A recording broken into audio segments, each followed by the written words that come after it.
Muted himself. Okay. I think we're ready to go live here. I think we are ready. You haven't done a camera check on me. I guess you've gone live. Yes. Yeah. You usually give me a little warning if you're about to do that. Like, are you ready? Well, are you? Nope, I wasn't ready. It's a good thing. That's awesome. You appear ready. So we hadn't done a camera check, which I was suggesting. It looks good. But, good. That's lucky. Where's my Finder windows? Oh, I'm so excited. My my new glasses, my new computer glasses are going to be done in a few days, so that's exciting. Oh. All right. I don't know. I know that's excited about it for everybody else. But so right now what I'm doing is I'm taking my glasses off. You'll notice you'll see me going like this because I can't see. But I can see better than with my glasses and going like this. Today an old lady's playing music here. All right. Let's see if you guys can hear a recording.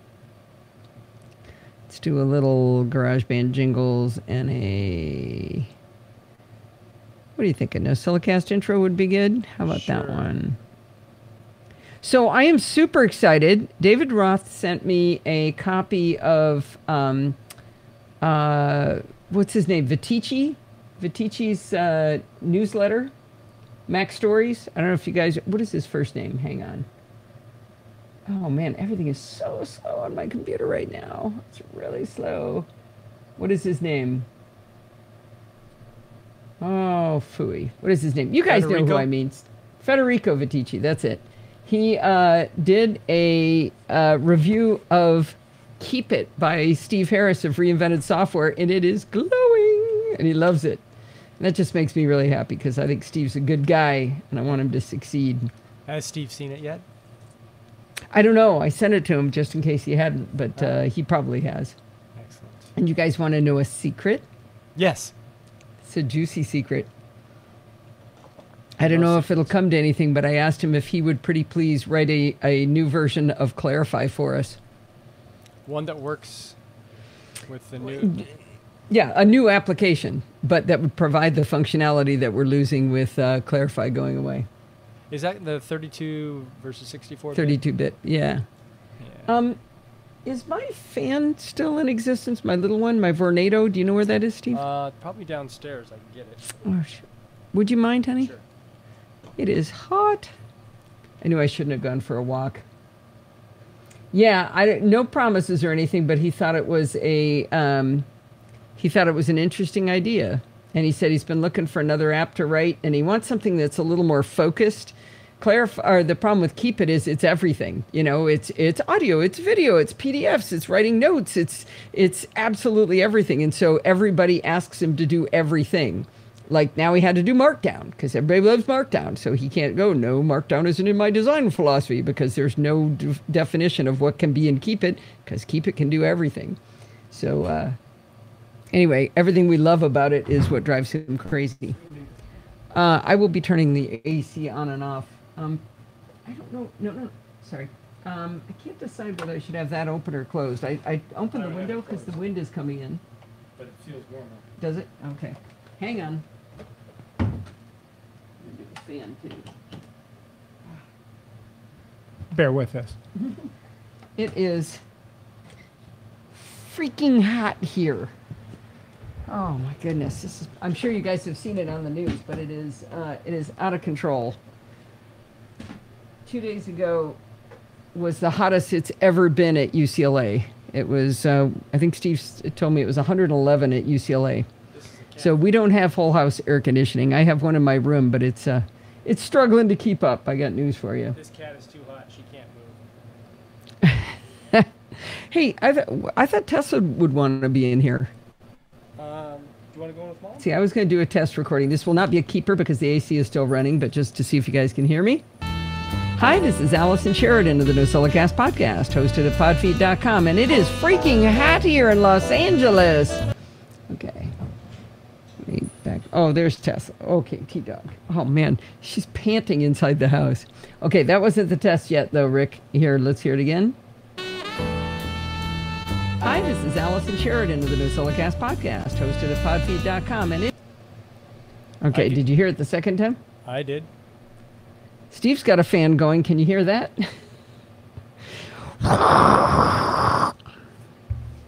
So let me turn myself off. Do you hear this? Do you still hear it?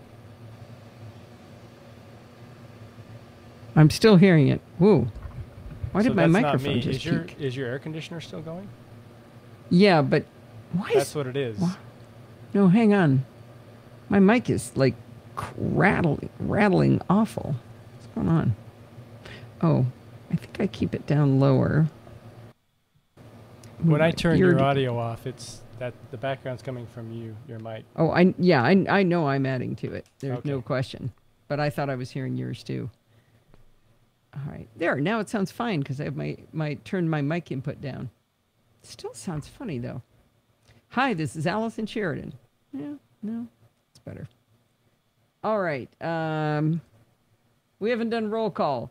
We've got Steve and Kevin and Brett and Jedi, whether they're here or not. Jerry Jr. is back, and Dorothy and John and Rose and Richard and Rick and Sandy, and we've got Frank in the house, and it looks like Alistair might be there.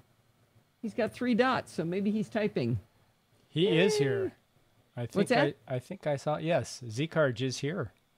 There we go. The southern right whale hanging out in the harbor. Oh, wow. I saw your picture on Instagram, though, of the harbor. It was fantastic, Alistair.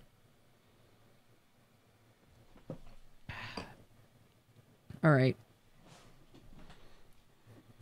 All right, I am going to turn off the air conditioning. Wait, get everything ready first. Wait till the very last second. I will be taking mini breaks.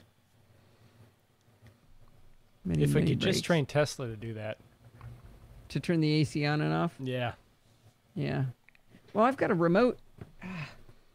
Sticky. Okay, let me stop this and make sure you can't hear my fan. And you got to hit it twice for some reason. There we go. All right, can you hear my fan now? Nope. Yeah, let's see it. Let me see. Under my desk. I may keep it, whether it's on the recording or not. Okay.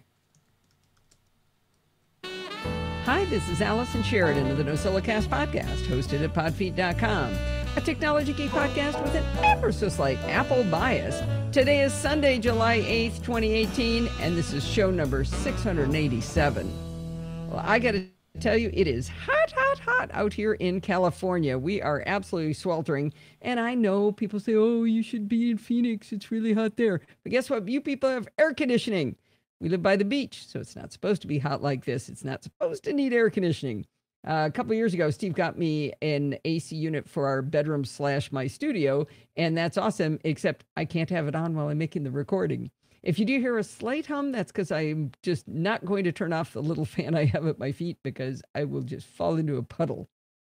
Well, things are starting to get super busy around here. I'm doing a video tutorial for Screencast Online about Vectornator Pro that I told you about a few weeks ago. Then we've got Macstock Expo in less than 2 weeks, so I've been head down working on my presentation for that. I am way behind. Anyway, on top of all this fun, we've decided to remodel all of our bathrooms, and they start Monday with the Wrecking Ball. Can't wait to figure out how I'm going to do a recording for Don while they're tearing out tile downstairs. That's going to work great. Anyway, because of all these things, I put out the call to help for the show this week, and both Dave Ginsburg from the In Touch with iOS podcast and our good friend George from Tulsa came through for me and for you. I love the NosillaCastaways community. It's awesome that they were able to help us out. Well, this week, Dr. Marianne Gary is back on Chit Chat Across the Pond, this time to talk to us about why trying to persuade people with facts and data simply doesn't work. I got to tell you, we don't call her the crusher of dreams for nothing. If you haven't heard her before, she's a scientific researcher at the University of Waikato in New Zealand, and she works on memory distortions, the myth of repression, and its overlap with the laws. Now, in spite of how she crushes our dreams, she is delightfully entertaining and sarcastic. I got a call from Pat Dengler this week, and she said, I have a great new idea for Chit Chat Across the Pond. It should always be you and Marianne Gary. As it turns out, she likes to have good material that's well organized and know what she's talking about before she does. So every couple of months is about as often as she can do it. But she is coming back in November, so I suspect we will have her back yet again. If you have ideas of what you want her to talk about, definitely let me know. Anyway, I hope you go check out the podcast in either the full Chit Chat Across the Pond feed or the Chit Chat Across the Pond light feed in your podcatcher of choice. And of course, you can always find it over at podfeed.com. Whew. Okay. Oh, save? There's an idea. Let's see. Wow, everything is in slow motion right now. You're warm already? Oh, yeah. Let me listen a little bit. Anyway, I hope you go check out. I think it sounds pretty clean. But again, I can hear the fan at my feet right here. We got to 83. You have air conditioning back there, though, right?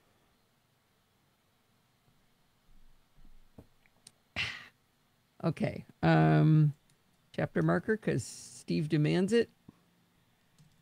I am just going to call this George from Tulsa. Well, I could call it what he called it, but.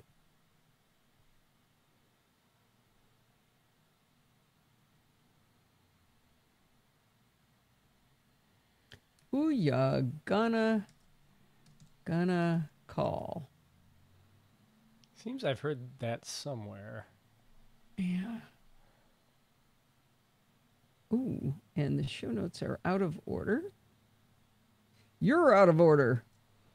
No. Okay, let's hear a little bit at the beginning of George. Oh, I think I need to introduce him because he doesn't ever say who he is. Just notice these are out of order. That goes there. And then that goes that. And nope, that goes here. Okay. This won't matter too much to you. It's just, Steve, I wrote a little paragraph. He asks a question at the end, and I answered it, but it's out of order. I've got it in what you're looking at. Will show it after Jump Desktop, but I just fixed that, so don't sweat it. All right. Venerable is a good word to describe George, right? Yeah. He's venerable. All right, here we go. Let's start off the main part of the show with the venerable George from Tulsa. All right. He even offers to sing in this. With the venerable George from Tulsa. If there's something strange in the neighborhood, who you gonna call? If there's something weird and it don't look good, who you gonna call? Be grateful those pesky copyright laws spare you George from Tulsa's rendition of the Ghostbuster theme song. I've been told my singing voice redefines demonic possession. Just for fun, I'm putting a YouTube link to a Ghostbuster montage and the theme song in Allison's show notes. Who you gonna call? If it's anything Apple, try Allison. That's what I did last week when I needed to determine the most time-efficient way to update 15 iMacs from Sierra 10.12.0, as released in September 2016, to Sierra 10.12.6 through the latest Sierra Security Update 2018-003 from June 2018. You don't even need Allison's phone number. I reached out through her Google Plus community, and you can find her on Facebook, Twitter, Discord, and probably more. Okay, enough of that. At the very end, he asks me for my resources of who I go to. Whoa. Oh, you saw me editing. That's crazy, Steve. Oh, would you rather have that? No, you saw me editing. Or do you do that a lot? I accidentally hit that. Oh, okay. This is the question I'm going to be answering at the DC. end here. Concluding here, I suggest everyone find out if there's an Apple users group in your own area. Could get you out of the house and into a friendly community of Apple users. You might even meet another first-time visitor like me, who found himself explaining Apple's X-Protect anti-malware system to the group, none of whom even knew it existed. Oh, okay. He actually says it before that. who found himself explaining Apple's X-Protect anti-malware system to the group, none of whom even knew it existed. Well, thanks so much for that, George. I'm so glad that you found Tums from my description originally, because or me asking you about it, and to have you get to meet Lynn Wegley, and he's a listener of the show, and you guys have met, but I still haven't gotten to meet George from Tulsa. That's fun for him, but I was definitely jealous to see that you guys met. Anyway, I'm really glad that you find Steve and my help so useful. I have to admit that I don't have any regular resources, like you said, beyond podcasts I listen to. I feel kind of like a loser saying this, but I don't really read pretty much anything about tech beyond maybe a few headlines when people send them to me. When I read, it's all fiction on my Kindle. But I do listen to a lot of podcasts. My tech news source is, of course, Tom Merritt's Daily Tech News Show, and I learn a lot of the really geeky Mac and iOS diagnostic stuff from the Mac Geek Gab with Dave Hamilton and John F. Braun. In fact, Dave says we have to learn, I forget if it's 4 or 5 new things every episode, because he adds every year. There's more. Pretty soon we're going to be like 28 things we got to learn in every episode. So you really got to pay attention to make sure you hit the mark. Sometimes I get more, and I'm wondering if I have to give one back, or can I do rollover learning? So I'm not really sure how that works. Anyway, most of my knowledge of the news around Apple is from macOS Ken. And then for a constant stream of commentary on tech, I listen to a bunch of Twitch shows like MacBreak Weekly and Twit. For entertainment and tech, though, I love iOS Today with Megan Maroney and Leo. Anyway, let's move on to the next part of the show. I didn't end that very well. Of iOS Today with Megan Maroney and Leo. Okay, now I'm just going to take that. Okay. X, there we go, save. And now it's time for, this one's fun. I don't remember being helpful to George. Yeah, I mean, I don't know what he was talking about specifically, but you're very helpful in the community. You answer people's questions. Once in a blue moon. You don't think so? Occasionally. Well, lots of times you come in and go, Allison, somebody asked a question about something. You got to go answer it. I do that a lot more. Yeah. Let's see, Jump Desktop. I should show, do I have Jump Desktop on this one, or is it just on the big one? No, I do have it on here. So I'm going to do a review of an app called Jump Desktop, and I want to show you, let's see if you guys can see this. Can you see this very well on screen? Oh, wow. Am I frozen? No, you're moving Steve, around. my video is... Which wow, that was like 5 seconds before you could see that I was holding up the... Really? Yeah, that was bad. So, let's see. Can you tell what I just did? Stop that. So, let's see. Okay. 1, 2, 3, 4, 5, 6, 7, 8. There, it was 8 seconds from when I moved. Yeah, I think I'm in slow-mo. YouTube is, well, the Hangout is also a little fuzzy, and the stream health shows moderate, not good. It's going back and forth. Wow. But what? Look at me and talk. Testing. 1, 2, 3. Testing. Oh yeah, you're way behind too. Huh. The audio is fine. Wonder if there's anything we could do about that. Oh man, it's hot in here. I forgot to put on the air conditioning each time I'm talking, but oh well. Okay. Let's start Jump Desktop. Oh, I can't do that, can I? Talk on it. I can hear it. What if I point it that way? Okay. I am going to start Jump Desktop now. Oh, man. The Jump Desktop, the image is gone from Jump Desktop. The main image. Can you look at it on the web and see whether it's there? I'm not even sure what you're referring to. Jump Desktop controls your Mac PC from your iOS Android device. That blog post, can you see if there is an image, or is it a question mark? Let me go to it. The main image, what you'd Yes. find, it's In the there. upper right? Yeah, it's there. Jump Desktop on the App Store? Yeah. Okay, good. All right. Let's keep going then. Okay, let me get my control strip thing back. Since I can't show you Jump Desktop, you're just going to... Wow. Lost the connection. There we go. Okay. It's hot. Did I mention that? Okay. Yep. Here we go. For a long time, I've wanted an app that would allow me to control my Mac from my iPad. The problem to be solved is pure laziness. When I run, walk over 9 miles a day, and it's not when, it's wow. Nope. Keep. Come on. Come on. There you go. For a long time, I've wanted an app that would allow me to control my Mac from my iPad. The problem to be solved is pure laziness. While I run, walk over 9 miles a day and around 18,000 steps a day, the idea of going up the stairs to do something quickly on my laptop when I'm all comfy in my easy chair in front of the TV is exhausting.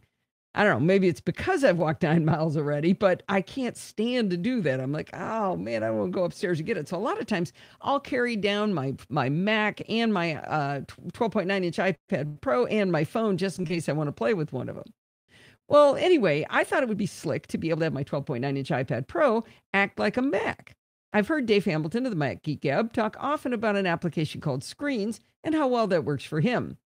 When I had a SetApp subscription, I gave it a whirl, and it didn't do what I wanted. I wish I'd documented exactly what the problem was, but it's possible the version in SetApp was limited in some way, or I was just being an idiot, but I was never able to connect to my Mac from my iPad. So in any case, I never went forward with the purchase of Screens. Well, this week, Tim Chatton of Club Nintendo and the iPad Pro podcast mentioned on Twitter that he uses an app called Jump Desktop from jumpdesktop.com. And he uses that to control his Mac from his iPad. I hadn't heard of Jump Desktop before, so I decided to check it out. Well, the first thing to like is that Jump Desktop, that's hard to say, Jump Desktop is only $15 for iOS. The second thing to like is that it's available for Android too, and it can control both Macs and PCs. If you buy it for iOS, it works on all of your iOS devices to drive all of your Macs and PCs. Conversely, if you buy it on Android, it works on all of your Android devices to drive all of your Macs and PCs. If you use iOS and Android, though, you do have to buy one license for each platform. Now, Jump Desktop requires two components. You buy the mobile app, as I just described, and then you install Jump Desktop Connect on your Mac or PC. There are two ways to connect to your desktop. You can do it manually, which is a big fat pain. I read the instructions, clearly created and clarified, by the way, a very long time ago because it was the old Aqua interface on the Mac. And I got to tell you, I got bored about a third of the way through reading the instructions. The other option is called Automatic, and it's designed for people who don't want to fool around with network settings and complex configurations. As nerdy as the NosillaCaster ways are, if there's an easy path and a hard path, which one would you pick? Well, the automatic installation was so fast and easy that the first time through, I didn't even get a chance to make screen captures before it was done. I had to kill it and start over to remember how to do it because it was so uncomplicated. Armed with the app installed on the mobile device, you then launch Jump Desktop Connect on your PC or Mac. Jump Desktop, I can't stand to say that word, Jump Desktop Connect has one main button. It says Add User. Tap Add User, and you'll be directed to click a link that opens your web browser to create an account with Jump Desktop or to authenticate if you already have an account. Simply authenticating at that point changes Jump Desktop Connect to say that your email address can now remotely access this computer. Okay, I'm sliding off my chair. I'm so sweaty. Jeez. This is disgusting. Sure that you wanted to know. Do we need to an air conditioner respite? Oh, I might, but I'm not even at a break. Yeah, I'm going to turn on for a second. Man. Oh, it takes so long to open up, though. Yeah, I get it. That may take too long. me take my headphones off for a second. Seriously. My, I have the vapors. All right. Has anybody snuck in since we got started? Uh-oh, John left. And oh, try sitting on a towel. That is such a great idea, Sandy. Hang on.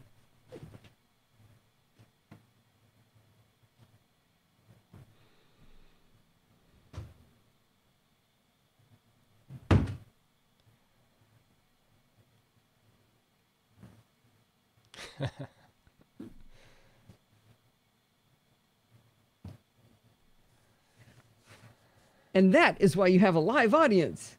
What a grand idea. That is so much better. Sitting on leather wasn't working. Gin and tonic time, Frank says. Steve, you might want to post the picture to explain what Frank is talking about. Yes, I might need to do that. Steve laughed at the towel idea. No, that's brilliant. Plus, every time I move my chair, it doesn't go. Oh, let's see. Add a user. That's where I was, right? Okay. All right. Just got to power through. Now remotely access the computer. Simply authenticating at that point changes Jump Desktop Connect. Okay. Here we go.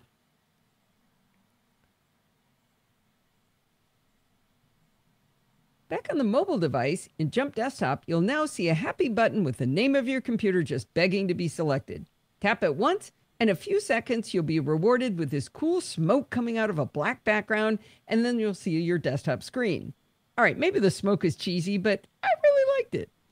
The main thing I'm trying to convey is that it's about 30 seconds to set up Jump Desktop to access your computer. The crazy thing is that this setup process that I just described also allows you to access your computer from your mobile device, even when it's not on the same network. And that brings us to the security portion of this review. Jump Desktop is a true RDP and VNC client.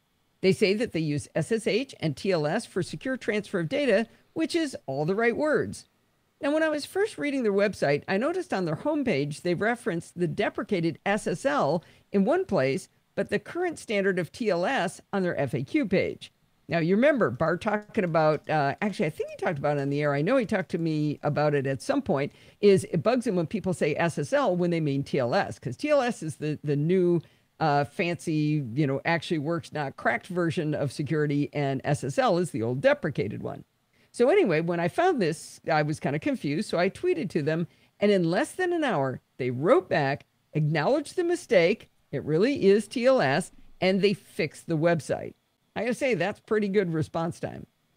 I also found a setting that allowed me to protect my connection to my Mac with the biometrics of my iOS device. On my iPad, it now requires my fingerprint to get into my Mac. If I'd done it on my iPhone 10, it would require my Face ID to get into my Mac. That's pretty cool. Now that it's installed, we've talked about security, can we finally play with it?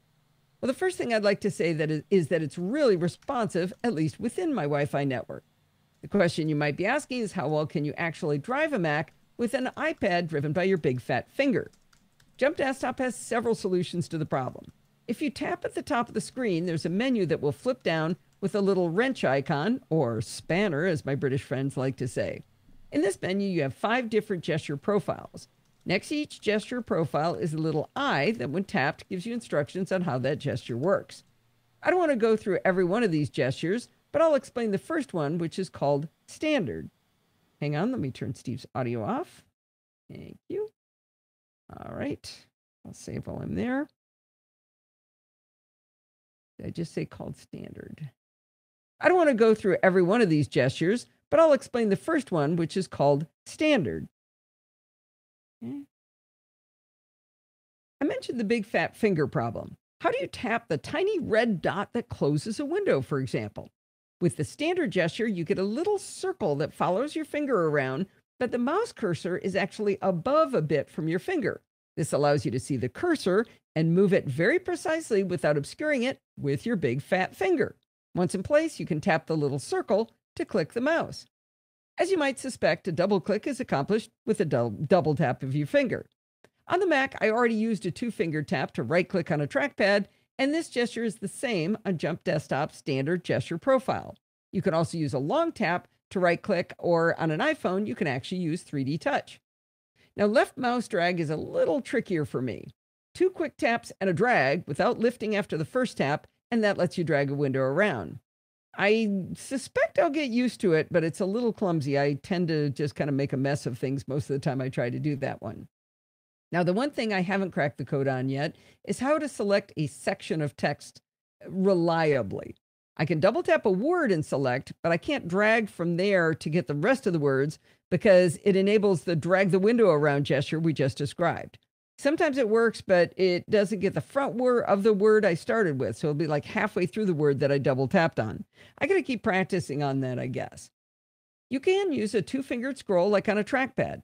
However, like pinch to zoom, you have to put 1 finger down first and then the second and drag to scroll. If you don't, you'll find yourself panning as I described earlier. Oddly, the default scroll behavior is backwards to natural scrolling that we have on more modern versions of macOS and on the iPad. Luckily, a quick trip to the high-level settings, and I found a way to reverse it so it's more natural, especially on an iOS device. And maybe most important of all, you can pinch to zoom in and out with 2 fingers. There's one trick with the pinch to zoom. You can't put both fingers down at the same time. Tap 1 finger down and then the other, and then drag them apart. That took me a lot of trial and error to figure out. You can then use a 2 or 3 finger drag to pan around on screen. You know what? This is driving me crazy. I referenced this, and the paragraphs are out of order. Ugh.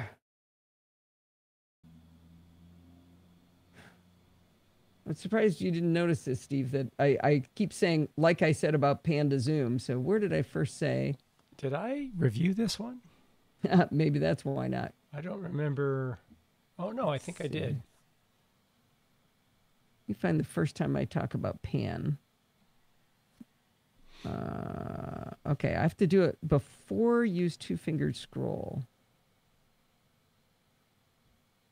Oh, not too far back. Let's see. Nope, it's got to be before left mouse drag. It's going to be hard to find. What are you looking for specifically? I'm reordering the paragraphs, but now I have to find it in audio where I said that. Okay. It's on all of your Android devices to drive all of your Macs and PCs. Back on the mobile device, in Jump Desktop, you'll now see a happy button. Now, when I was first reading their website, I noticed on their homepage, they referenced the deprecate. I mentioned the big fat finger problem. How do you tap the tiny red dot that closes a window, for example? With the standard gesture, you can finger. On the Mac, I already used a 2-finger tap to right-click on a trackpad, and this gesture is the same on Jump Desktop's standard gesture profile. You can also use a long tap to right-click, or on an iPhone, you can actually use 3D Touch. There it is. Split. And get rid of that. Oh, that's not too much to re-record. Okay.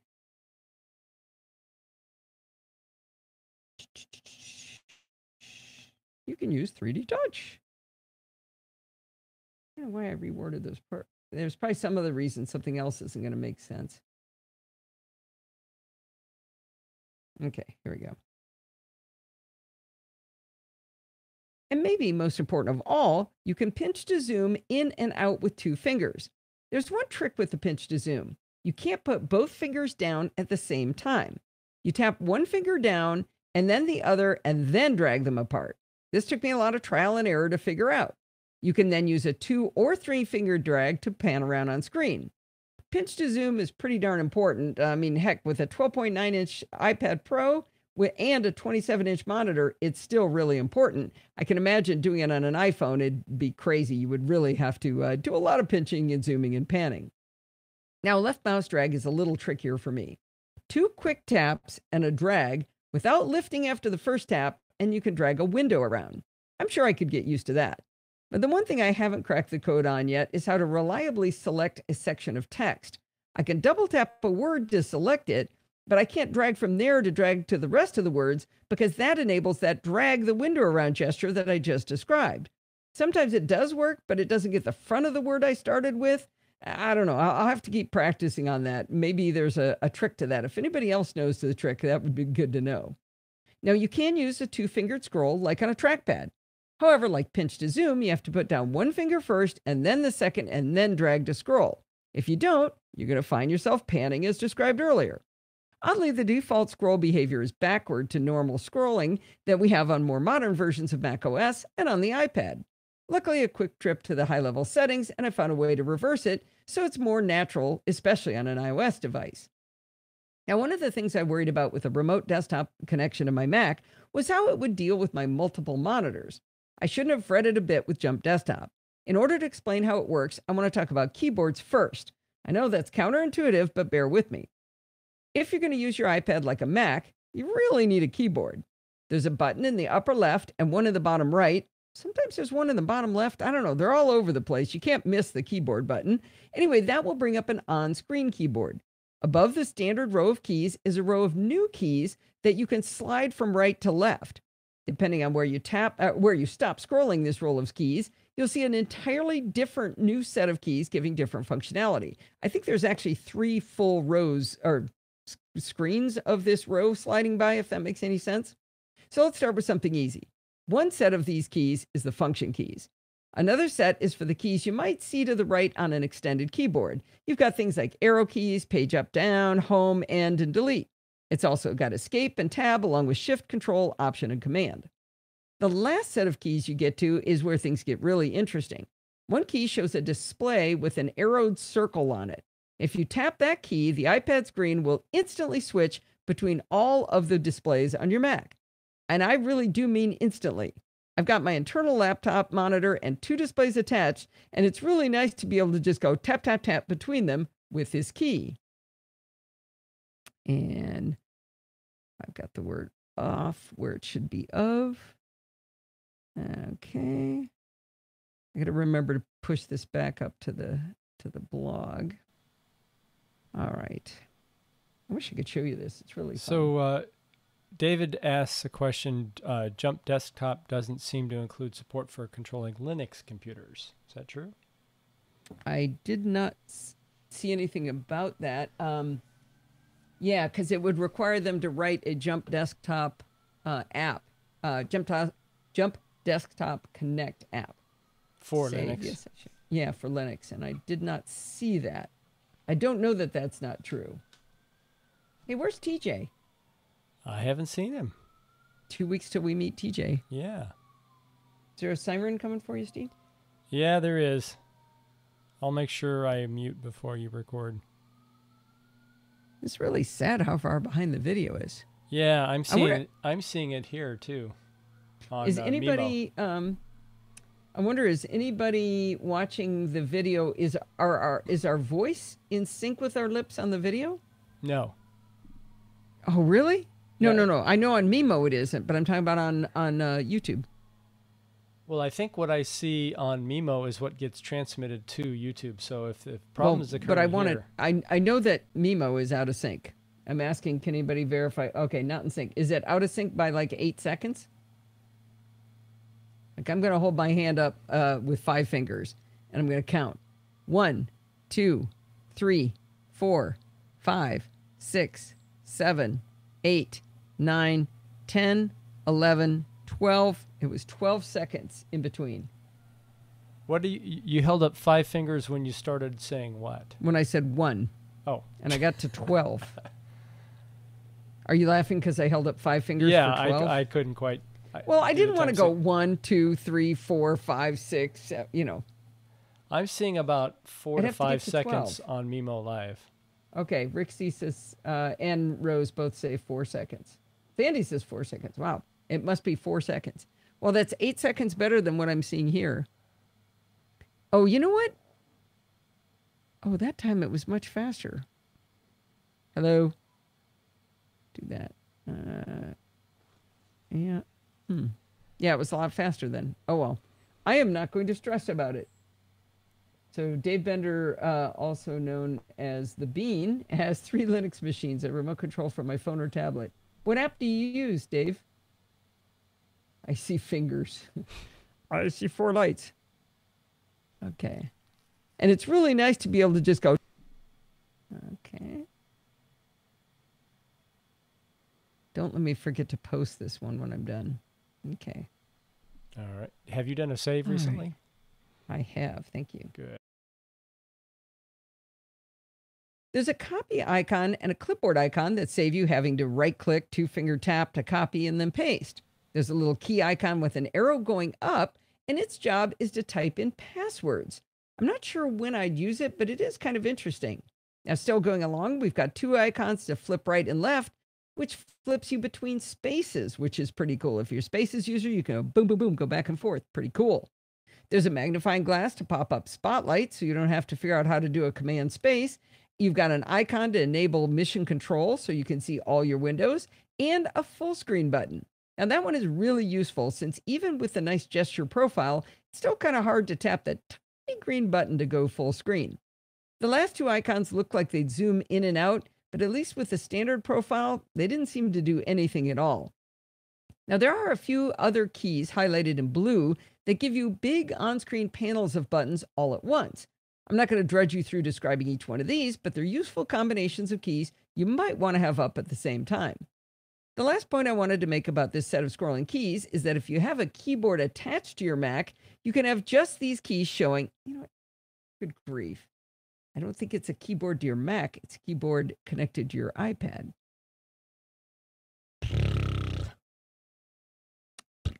There's a lot of fails in this.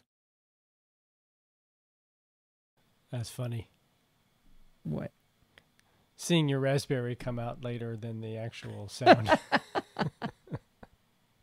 Now, there are the last point slow motion Raspberry. It does look slow motion sometimes, too. It's real low frame rate. I wonder if our bandwidth is wrecked. The fact that's happening to you makes me feel better. All right, here we go. The last point.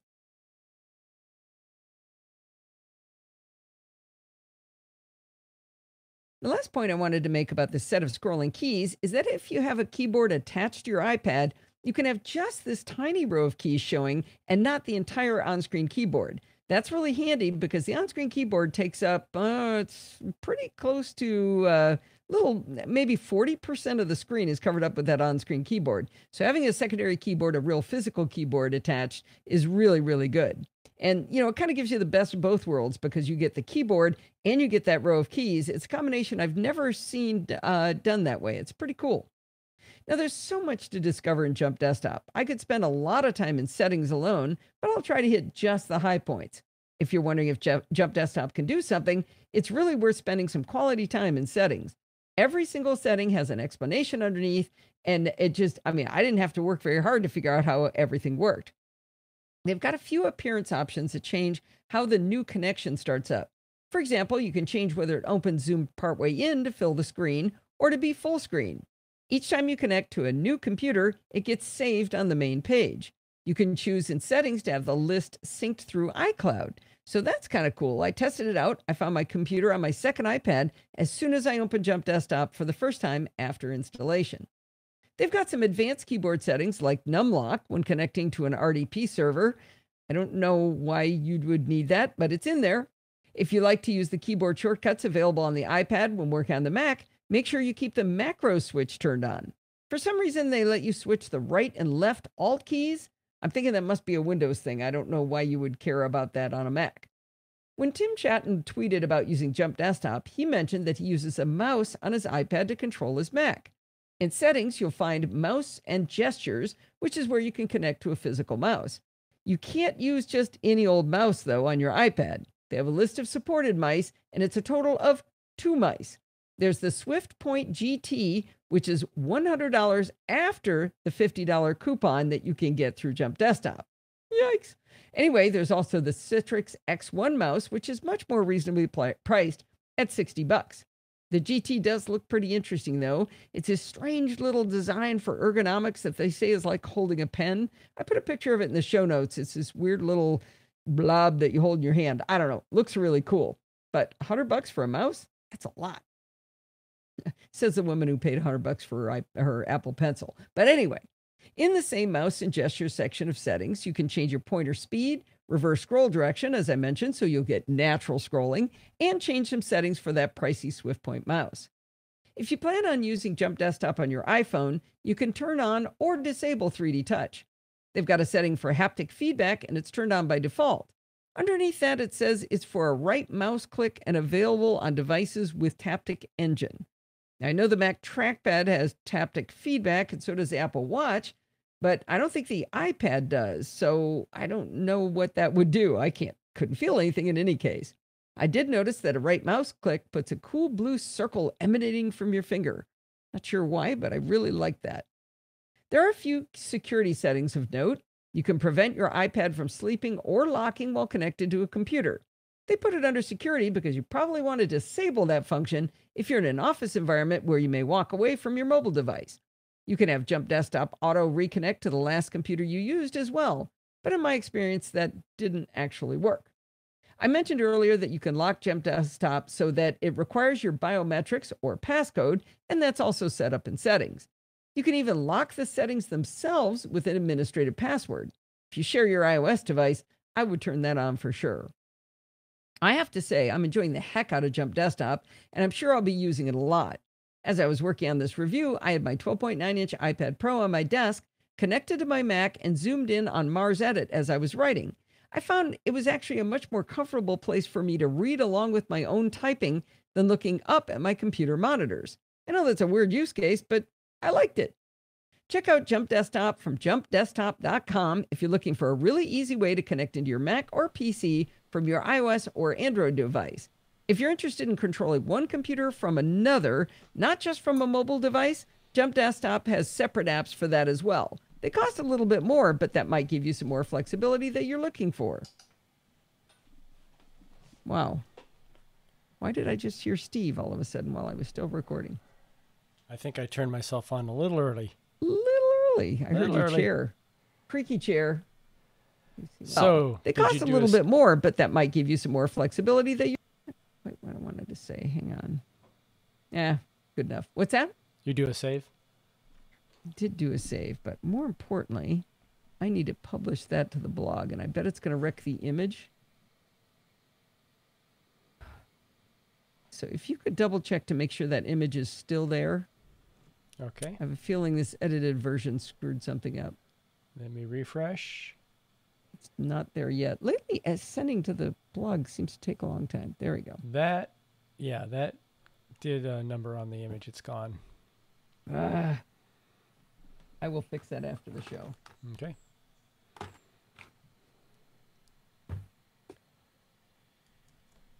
Jump Desktop image. Try to say Jump Desktop Connect. No. Nope. Not going to try. Team Viewer. Yeah, that works. Team Viewer for what? NASANet was just saying his wife used Team Viewer for Mac to do tech support for her aunt on Windows. Oh, so you can currently see their screen and control their computer? Yeah. I have played with that.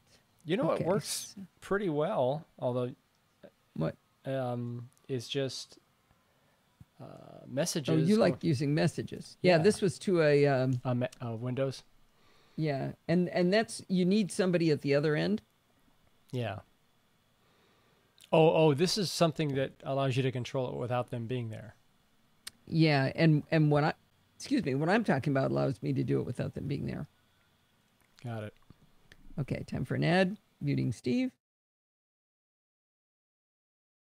When you're at Dave Ginsburg's upcoming review of his newest gadget, if it intrigues you, consider buying it on Amazon through my Amazon affiliate link. If you use the link I've provided in the show notes, I even have a picture of it. A small percentage of the purchase price might go to help the podcast. This really, really helps me out. I've noticed a bit of a price difference in the show notes for this particular device, but do keep in mind that the shipping is free on Amazon. You do have an Amazon Prime account, right? Anyway, even if you just click that link and you go buy something else, that goes to help the show as well. So I really appreciate everybody who remembers to use the Amazon affiliate links. Remember, you can always get to them at podfeed.com/Amazon. I stutter enough in that one? Okay. Dave Ginsburg.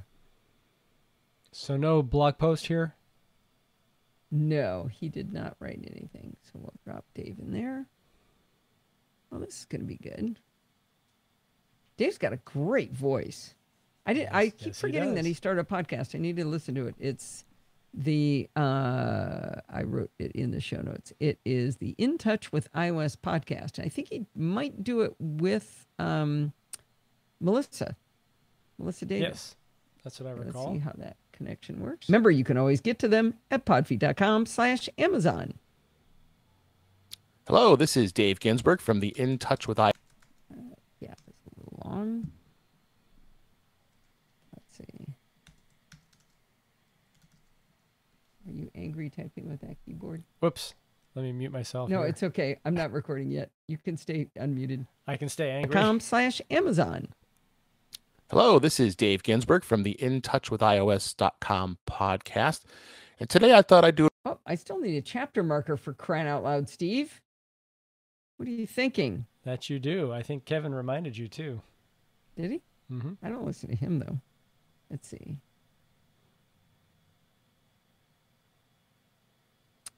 This is Belkin Stage. Dave Ginsburg. All right. There's no blog post there. I still think that's a little bit long on the gap. Just a smidge. Let's see how that is. .com/Amazon. Hello, this is Dave Ginsburg.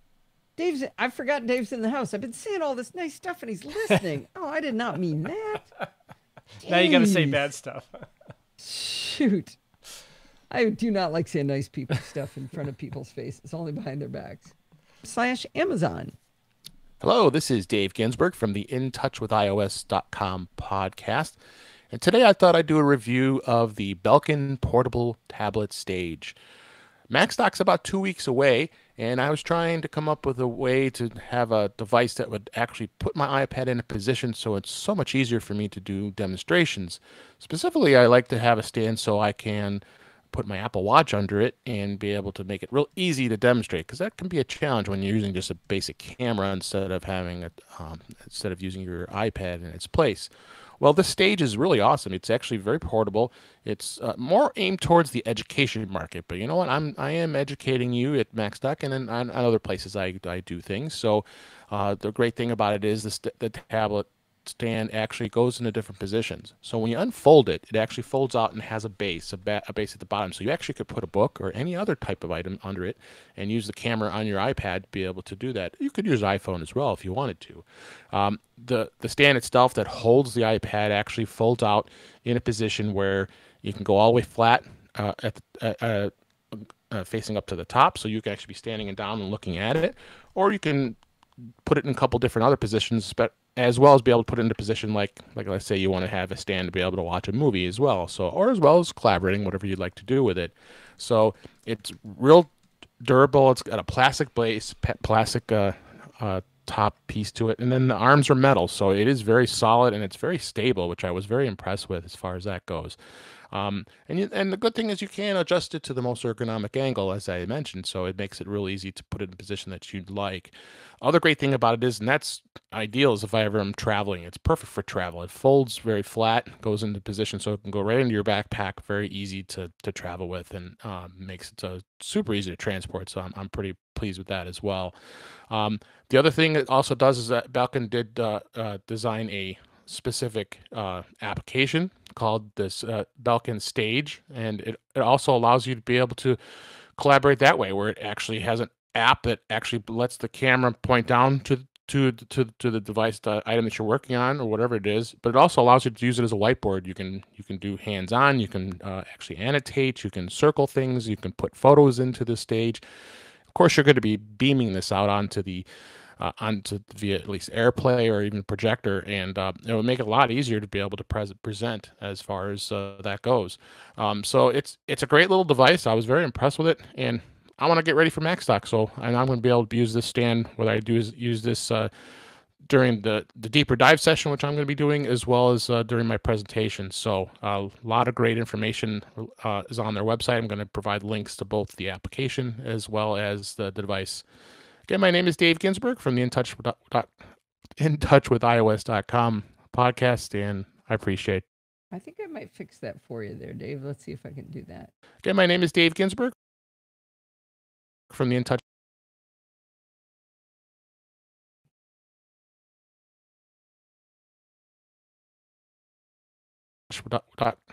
in touch with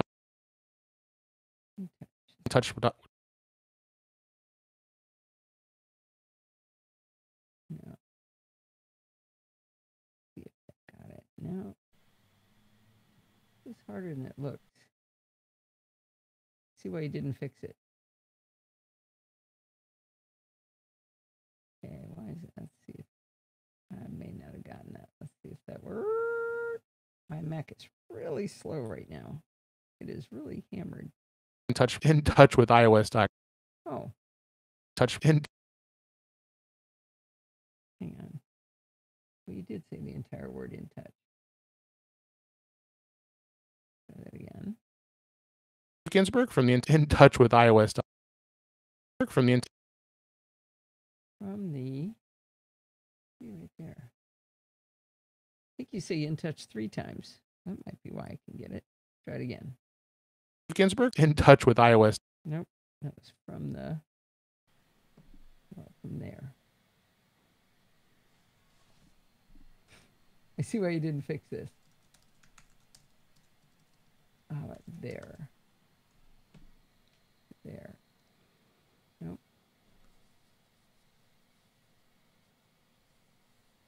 In touch with I. Maybe I should have left it. It's harder than it looks. Ginsburg in touch with I. Nope, I'm lost from the.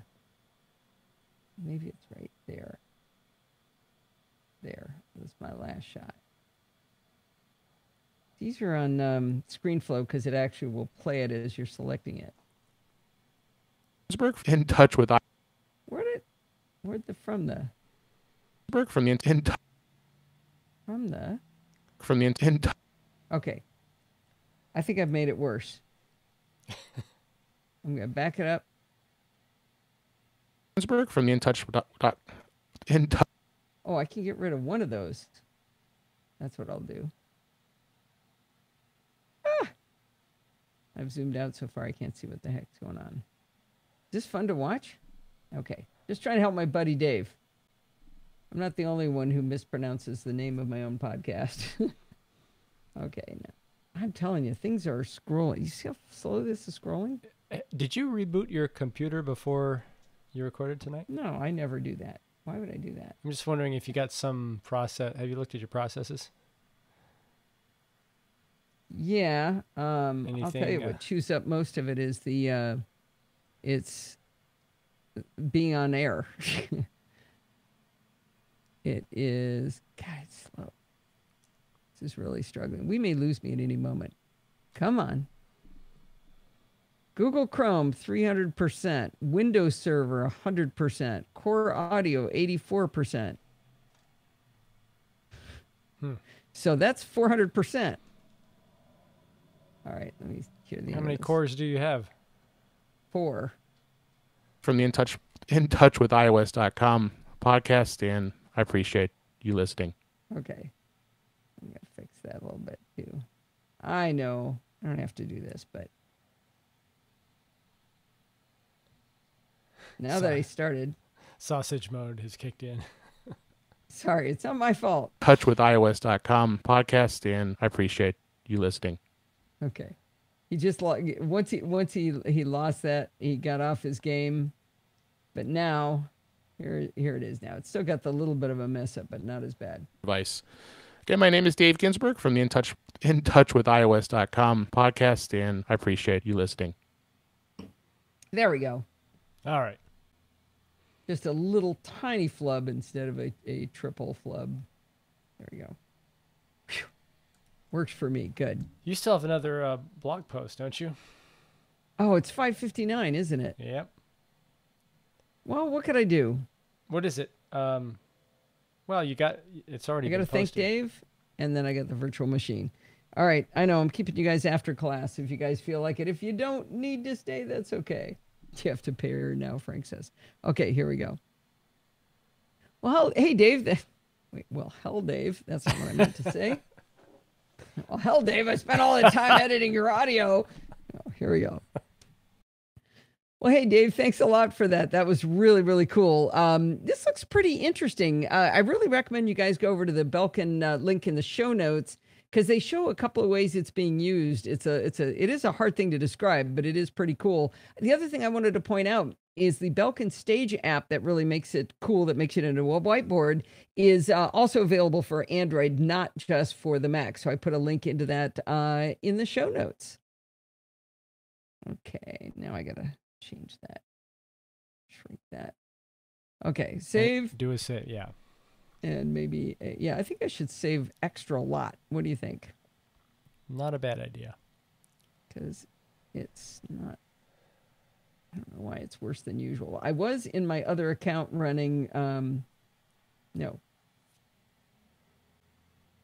ScreenFlow and all that, but I absolutely got out of that. So here's a question. I think I am not delayed on YouTube in the video. Let me test. How about if you ask the guys? Yeah, I'm not seeing you are way messed up here. But I'm not seeing it, so that's interesting. Really? Well, on YouTube. Let's ask the family.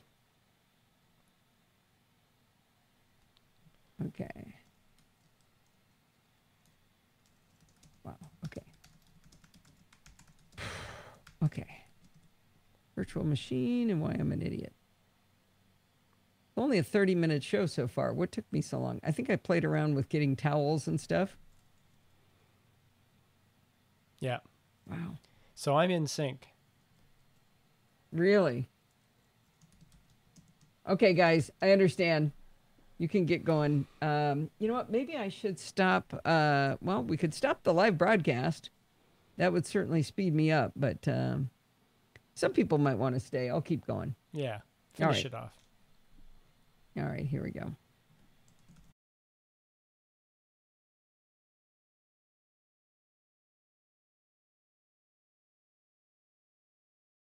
Several times over the years, I've played around with virtual machines, also known as VMs. A VM is really handy if you want to run two different operating systems on one computer. One operating system becomes the host OS, the other or others become the guests. If you sometimes need Windows, but you want a Mac, having Windows in a VM can give you the best of both worlds. If you want to try your hand at learning Linux, a VM is a great solution. A while back, Apple started letting us install macOS inside a VM. They weren't completely free with it, though. They don't endorse running macOS as a guest on a Windows host, just macOS as a guest on macOS. Now, you might be wondering what advantage that might give you. Well, how about when a new public beta comes out for macOS Mojave? Maybe you want to play around, but you don't have a spare Mac, and you can't risk messing up your only computer. But you also can't resist the temptation to test out the beta. As you know, I've been really worried about the lack of support for Clarify because it's only 32-bit, and all apps will have to be 64-bit to run on macOS in our near future. I got to thinking, maybe a VM would solve my problem of needing to be able to use Clarify when we get to 64-bit. I started by messing around with my 2013 MacBook Pro that I keep around for just such an endeavor. There's several good options on how to install a virtual machine. You can go with the free open source VirtualBox from virtualbox.org, currently run by Oracle but originally invented by Sun Microsystems. It's not got a lot of polish, but it's an interesting solution if you're just playing around and don't want to pay any money. I didn't have a lot of success with it, and I've had some success from time to time, but it is a little bit janky. There are two commercial products, VMware Fusion from VMware.com and Parallels Desktop from Parallels.com, which are both $80 for home and student use. You can't go wrong with either one, but I've got a soft spot for the folks at Parallels because I am so in love with their Parallels Toolbox software that I reviewed for you quite a while ago. Yep, I'm still paying my $10 a year for Parallels Desktop. Just paid it this week, and I would not give it up. Remember, it's $10 a year, not a month.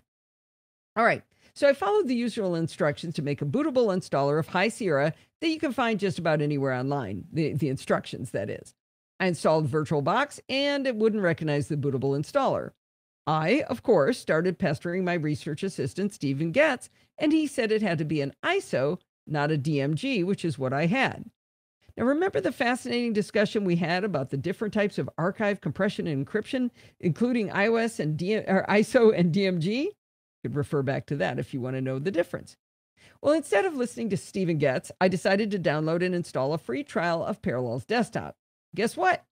It wouldn't recognize my bootable installer DMG either. But Parallels Desktop has something really cool. It's got a button to install a VM of your current operating system, and it creates it from the recovery partition on your Mac. So instead of admitting to Stephen that he was right, I created a High Sierra VM while still on High Sierra using that method with Parallels Desktop. And once I had that up and running, I was ready to upgrade my 2013 Mac to Mojave. So I'm going to have Mojave with High Sierra sitting inside it. To play in the public beta program with Apple, though, you have to register your Apple ID, and you also have to enroll the machine in the public beta. It's free, but that enrolling step installs a little application on your Mac that tells the Mac App Store to reveal the beta software to you. I upgraded the 2013 MacBook Pro to Mojave and, of course, immediately turned on dark mode. It sure is pretty. But looking at a pretty operating system wasn't the real challenge. It was finally time for my grand experiment. I launched my High Sierra VM as a guest inside my Mojave host OS, and it worked beautifully. Just to make things really mind-bending, I turned on what they call coherence mode. This mode allows the application windows of the guest OS to float around freely with the windows from the host OS. It's really freaky to see bright white High Sierra and Mojave dark mode windows just kind of cavorting about together on screen. Well, I'm not sure if you remember the problem I was trying to solve because it was quite a while ago, so I'll refresh your memory. I wanted to test out running Clarify in High Sierra while in a virtual machine on Mojave. I downloaded and installed Clarify in High Sierra in the VM, and at that point I realized I'm an idiot. If Clarify is inside High Sierra as a VM, it can't take screenshots of what's going on in Mojave. So my day-to-day operations, things I'm trying to do, it can't take pictures of that. So unless I want to replicate everything I'm trying to document inside the old OS, this is a totally dumb solution to the problem. I wrote to Stephen admitting that I was an idiot and how sad I was that this solution wouldn't work, that with Mojave, my beloved Clarify would finally die. I'm such an idiot. And that's when Stephen told me that Mojave is not the last OS that will be able to run 32-bit apps from working. I wrote that weird. Save. Come on. And that's when... Anybody still hanging out with us? Oh, yeah. I'm here. Wheels is still here. He needs a gin and tonic. Yeah. Oh. I think we owe him one when we get to Mac Stock. Oh, you think, huh? Okay, come on. There we go. Be able to run 32-bit. Oh, this is painful. I'm such an idiot. Okay, who's that a quote from? You can end it right there. No, because I'm an idiot again. Okay. All right.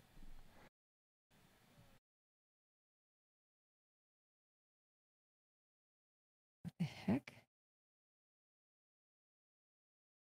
Come on. Save. And that's when Stephen told me that Mojave is not the OS that will stop 32-bit apps from working. I couldn't believe such good news, but he sent me the link to a 9to5 Mac article that showed a very clear photo of a slide Apple showed at WWDC that very clearly says Mojave is the last Mac OS release to support 32-bit apps. I did the biggest happy dance you've ever seen when he showed me that. I wondered why the Blue Mango Learning folks, the makers of Clarify and Screen Steps, hadn't gotten a solution to their 32-bit problem. Remember, Screen Steps is their moneymaker. It's built on the same code base as Clarify, and they hadn't done Screen Steps yet. I expected much more panic in the streets, and now I know why I'm the only one who's freaked out. After I got down off the ceiling, I decided to do the reverse on my production 2016 MacBook Pro. I wanted to put Mojave in a virtual machine on top of High Sierra because I wasn't going to wreck my production machine.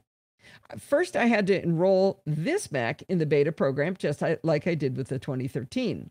I installed Parallels Desktop again and tried to install Mojave inside it as a guest using a bootable installer DMG I'd made from the usual instructions. Guess what? Didn't work. So I wrote to Stephen again. You know what he said?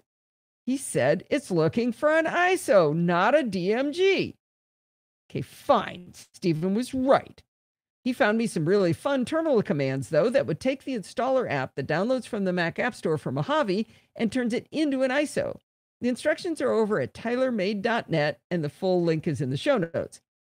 Now, technically, these instructions are for how to do this with High Sierra, but I cracked the code on how to replace High Sierra with Mojave in the instructions.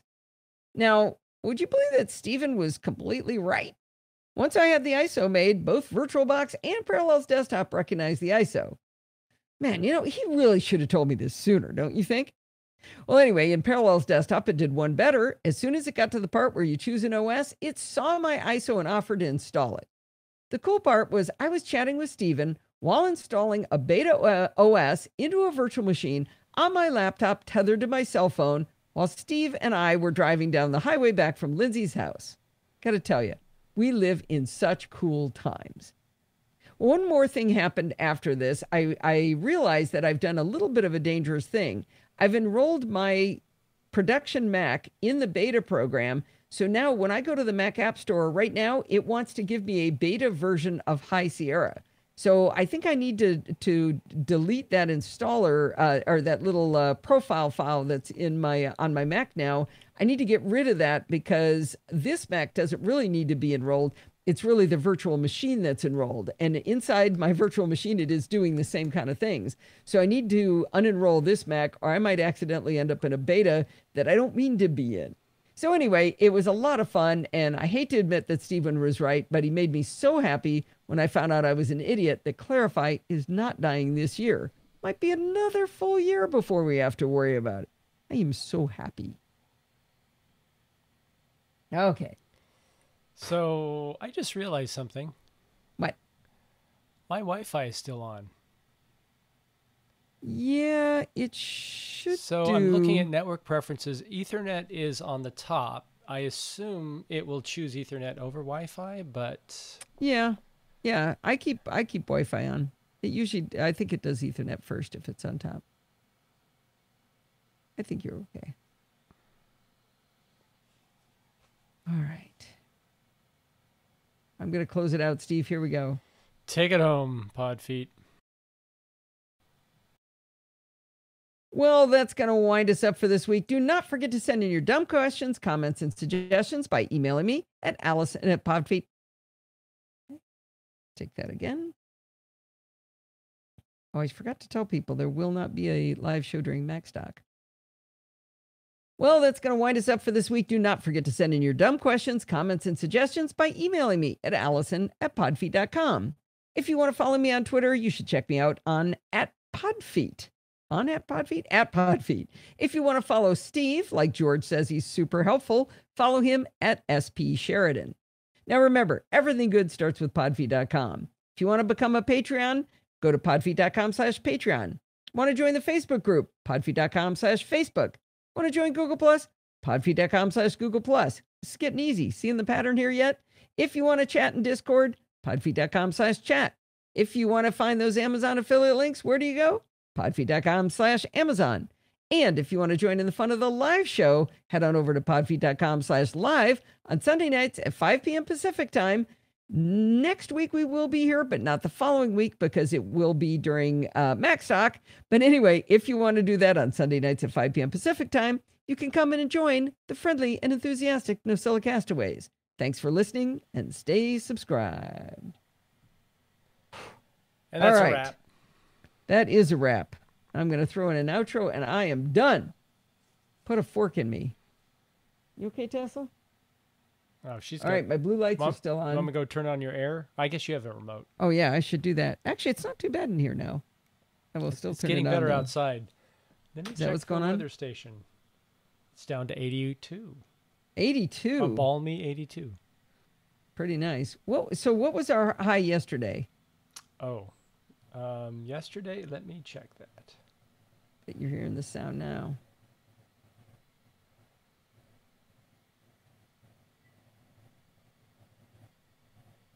Oh, I must be late. The phone just came on and watch. The lights are going to turn off. 98.2. 98.2. Yikes. Sounds like an FM station. There, the lights just went off. That's how I know it's 6:15. Listening and stay subscribed. There we go. Whew. I've got 4 chapters. I see 4 lights. File. Export. M4A. Good night, Irene. Wow. Wonder what's going on here. All right, guys. I think we should call it, Steve. What do you think? Yeah, I think it's time. All right. We will see you guys again next time. Goodbye. Good night, Is Rose Gracie. still here? Yes. Goodbye, Rose. Bye-bye.